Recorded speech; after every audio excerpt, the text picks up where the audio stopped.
toi public, non, tu n'es pas venu pour écouter un morceau de pipeau, mais plutôt pour regarder comment mettre en fonction une burette lors d'un TP.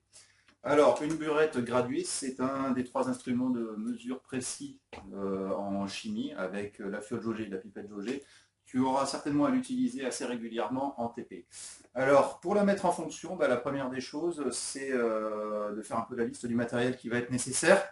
Donc, évidemment, la burette avec sa potence, la solution que l'on va introduire dans la burette, un bécher, un verre à pied afin de servir de poubelle de table, une pissette. Et puis, je trouve que ça manque peut-être un petit peu de déco en cette période de Noël. Voilà, merci. Afin de rendre les choses un tout petit peu plus gaies. Donc, la burette, la première des choses à faire, ça va être de la nettoyer. Donc, normalement, elle est propre et sèche. On va prendre le verre à pied, on le met en dessous. Et la première des étapes, c'est de remplir avec un peu d'eau distillée. Alors, inutile de la remplir jusqu'en haut. On fait couler l'eau distillée sur toutes les parois, ce qui permet déjà de la nettoyer une première fois. La solution mère qui est ici. Alors, de deux choses l'une. Soit vous avez la possibilité de prendre la solution mère parce que le flacon est petit et de remplir directement la burette. C'est possible. Soit vous passez par un bécher intermédiaire. Donc évidemment, là je vais prendre une solution avec le bécher parce que la plupart du temps, vous aurez la solution mère qui sera posée sur la paillasse du professeur et donc vous n'allez pas partir avec un gros bidon d'1 litre pour remplir la burette, ce ne serait pas pratique. Donc le bécher qui est ici, deux possibilités. Soit il est propre et sec. Dans ce cas-là, vous pouvez transférer directement la solution mère dans le bécher. Soit ce bécher-là n'est pas propre et sec, comme c'est le cas pour celui-ci, il y a de l'eau sur les parois, et dans ce cas-là, il faut s'en occuper. Donc, je le nettoie, je mets de l'eau du robinet, puis de l'eau distillée sur les parois. Donc, je fais bien tourner le bécher en mettant de l'eau distillée sur les parois. Je vais introduire la solution mère dans ce bécher. Le problème, c'est l'eau sur les parois. Oui, parce que lorsque je vais introduire cette solution dans le bécher, l'eau sur les parois va partiellement diluer la solution mère. Or, moi, je souhaite maîtriser la concentration de la solution que je vais placer dans la burette et ne pas la modifier. Donc, la première des choses à faire, c'est de faire un équilibre de concentration du bécher. Je verse un tout petit peu de solution dans le bécher. Voilà, je n'oublie pas de refermer la solution mère. Et j'utilise toujours le verre à pied. Et je tourne le bécher pour déposer sur les parois du bécher de la solution mère à la même concentration. Voilà. Je jette la solution mère. On ne remet jamais les solutions vers la solution mère, on part toujours de la solution mère vers la poubelle. Donc je remplis maintenant mon bécher. Sur les parois, j'ai de la solution mère, donc je ne vais pas diluer cette solution lorsque je vais l'introduire dans le bécher. Alors, pareil sur les quantités. La burette fait 25 ml. Inutile d'aller remplir jusqu'à 60 ou 80 ml sur le bécher. Là, si vous remplissez jusqu'à 30-40, c'est amplement suffisant pour la manipulation. Voilà, 30-40 ml. Au pire, je viendrai en rajouter un petit peu. Le raisonnement va être identique sur la burette. Sur la burette, il y a de l'eau distillée sur les parois, nous venons de la nettoyer. Donc je vais également pratiquer un équilibre de concentration sur la burette. Donc avec le bécher, qui est muni d'un beckburster, c'est un peu plus pratique qu'avec le flacon. J'en verse un petit peu sur les parois de la burette. Je l'enlève du support, et c'est le seul moment où j'enlève la burette du support, c'est pour faire cet équilibre de concentration. Donc je place le verre à pied comme ceci, et l'ouverture de la burette au-dessus du verre à pied.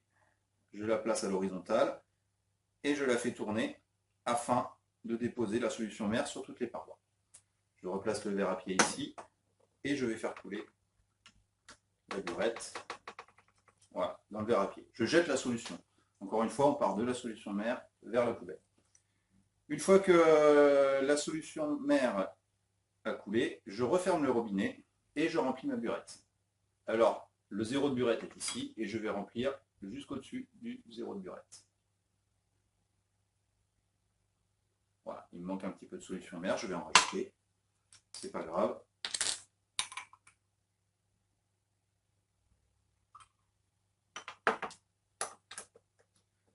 Alors, je n'essaye pas de faire le zéro de burette tout de suite. Je vais remplir 2-3 ml dessus pour les raisons suivantes.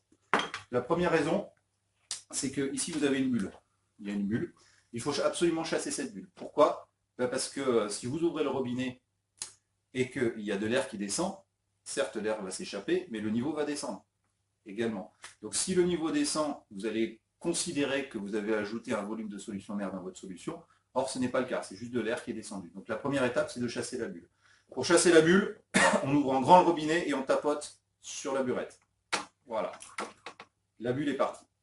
Maintenant, je vais faire le zéro de burette. Le zéro de burette consiste à placer, il y a trois possibilités. Soit le bas du ménisque, tangent au zéro de burette. Ça sera le cas si vous avez une burette transparente et une solution translucide.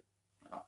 Deuxième cas possible, vous avez une burette transparente et une solution très foncée. Ça peut être le cas par exemple avec du permanganate de potassium.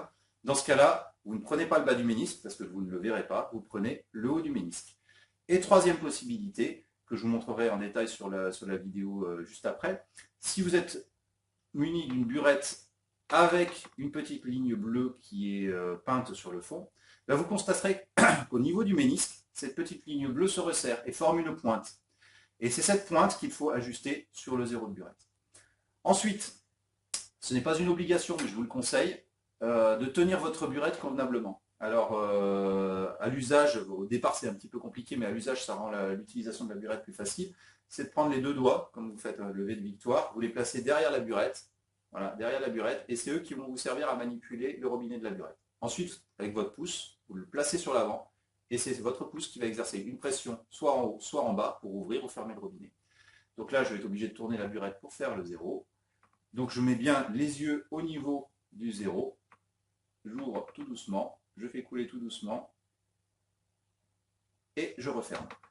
Là, on a fait le trait de jauge, il n'y a plus de bulle d'air à l'intérieur. La solution mère n'est pas diluée parce qu'on a fait l'équilibre de concentration et la burette est prête à être utilisée. Voilà, j'espère que ces conseils vous seront utiles en salle de TP et que j'aurai le plaisir de vous voir à l'œuvre manipuler ces burettes convenablement. Je vous remercie.